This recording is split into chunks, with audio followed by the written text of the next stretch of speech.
આજે દેશના યુવાનોની શક્તિની સામે ભાજપની અહંકારી સરકારે ઝૂકવું પડ્યું છે અને દેશના યુવાનોની માંગણી હતી કે ધર્મેન્દ્ર પ્રધાન રાજીનામું આપે.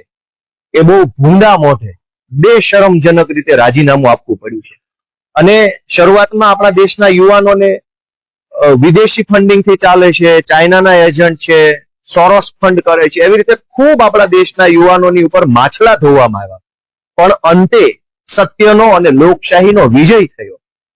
આ શરમજનક રીતે જે રાજીનામું આપવું પડ્યું છે એ બાબતનો ગુસ્સો કાઢવા માટે ગુજરાતની અંદર આમ આદમી પાર્ટીના નેતાઓનો એક એઆઈ થી ડીપ ફેક થી બનાવેલો ઓડિયો હર્ષ સંઘવીના કહેવાથી મીડિયામાં વાયરલ કરવામાં આવ્યો અને એવો દાવો કરવામાં આવે છે કે ગુજરાતની અંદર બધું ભયંકર હાહાકાર મચાવી દેવાનો પ્લાનિંગ હતો.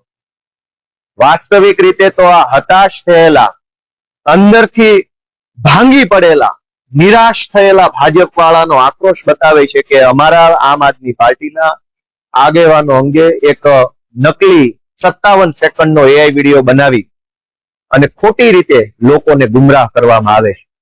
પણ યાદ રાખજો ભાજપના મિત્રો કે જેમ દિલ્હીમાં તમારા અહંકારનો દેશના યુવાનોએ ભૂકો બોલાવી દીધો, તમારા સત્તાના અભિમાનને ઓગાળી નાખી, એમ જ ગુજરાતની અંદર પણ યુવાનો તમારા અભિમાનને ઓગાળી દેવાના છે.